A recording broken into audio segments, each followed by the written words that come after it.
औज़ुबिल्लाहि मिनश्शैतानिर्रजीम बिस्मिल्लाहिर्रहमानिर्रहीम।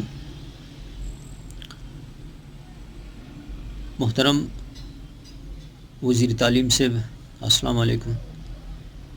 तमदा چې زما دا سوچ या زما دا فکر چې دی نو دا به تاسو ته ضرور رسي او دام تمه لرم چې لږ ډېر عمل به پې تاسو وکړئ. محترم وزیر تعلیم صاحب،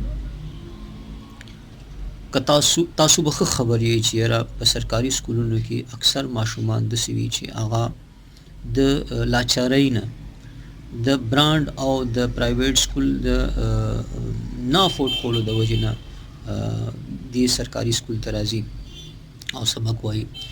نو تاسو ته خواست کوم چې کله چې تاسو نصاب تعلیم جوړوئ، په خاصه توګه د سرکاري نصاب تعلیم، نظام تعلیم یا د دې چې د جامو وغیره کې تبدیلی راولئ، نو دغه ماشومان دغه کمزوري کور مور پلار د کمزوري مور پلار او د کمزوري دغه وسایلو د ماشومان چې دا په نظر کې وساتئ.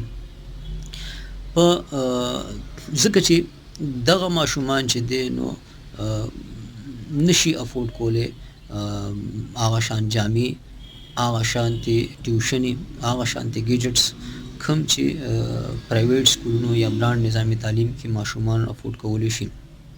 نو لږ په دا نظر د دغې خلکو د دغې ماشومانو دا لاچاري او د دوی د مور پلار دغه لاچاري دا په نظر کې خامخا ساتئ. نو نصاب تعلیم دغه داسې جوړوئ، نظام تعلیم داسې ترتیب ورکوئ یا جامو وغیره کې تاسو چې کله ترتیب دغه راولئ، تبدیلی راولئ، نو دغه کمزوري ماشومان لازم په نظر کې ساتئ، د دوی مور پلار په نظر کې ساتئ. دا سوچ کوئ چې یاره په دوی به د دې څومره اثر پروزي.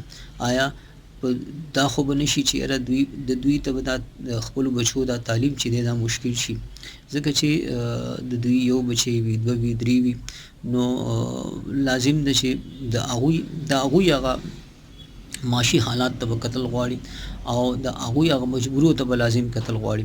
نو نصاب تعلیم به اسانول غواړي او په خپله جامه کې به کول غواړي، ځکه چې دې سره به چې دی نو دوی ته هغه مشکلات هغه دغه نه را پیدا کېږي کوم چې په عام طور سره چې دی نو هغه غریب ماشومانو ته را پیدا کېږي. ځکه چې نصاب تعلیم یو خو چې په بله ژبه کې وي، نو دته بیا لازم ده چې د ګیجټس او د ټیوشن د څیزونو ډېر زیات ضرورت وي. بل جامه چې دی نو زمونږ خپله جامه چې دی دا موږ ته ډېرې اسانۍ نه راکوي. نو که رنګ ستاسو خپله خوښه ده، خو جامه چې دی نو دا خپله وساتئ. د هغه کوم چې ماحول د هغې په مطابق زموږ لکه زموږ کمیس پرتوګ دی دا په عام توګه زموږ دغه دی، دا ماشاءالله په دې کې موږ ته پکار دی چې موږ په خپله ژبه جامه په دې څیزونو فخر وکړو. موږ الله تعالی پښتانه پیدا کړي یو، موږ پښتانه یو او موږ له پکار دی چې په خپل پښتون قوم راوچت کړو، د فخر د خپله جامه راوچته کړو، خپله ژبه راوچته کړو او دا د فخر لایق جوړه کړو. نو نه چې ماشوم ته په ذهن کې دا واچو چې یاره دا د غریبو جامه ده یا داسې د احساس کمترۍ جامه ده، دا پلانې دنګړې یا په دې ژبه کې تعلیم نشي کېدی. ځکه چې دنیا کې یو داسې پرمختللی ترقي یافته ملک یا قوم نشته چې خپلو بچو ته په پردۍ ژبه کې زده کړه ورکوي، بنیادي زده کړه او هغه چې دی نو ترقي یافته وي یا ترقي کړي وي یا ترقۍ په لار روان شوي وي یا روان وي.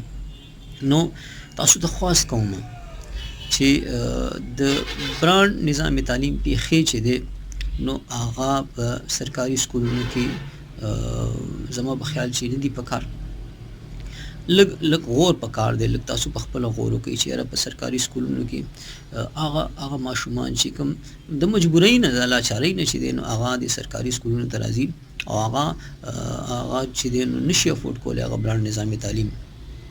نو زه خو وایم چې دغه ماشومان کله تاسو نصاب تعلیم جوړوئ، نظامي تعلیم رایج کوئ یا چې دی نو سکول کې د جامو وغیره کې تبدیلی راولئ، نو دغه د کمزوري ماشومان په نظر کې وساتئ او داسې ترتیب ورکوئ نصاب تعلیم ته، نظام تعلیم ته یا جامو تبدیلی ته وغیره، چې دغه ماشومان پکې په مشکل کې نشي، د مور پلار چې دی نو هغه په مشکل کې نشي، هغه خپل بچي تعلیم په هغوی باندې بوج نشي. نو تمه ده چې تاسو زما په دې فکر غور وکړئ او تمه ده چې لږ ډېر عمل به پې هم لازم وکړئ.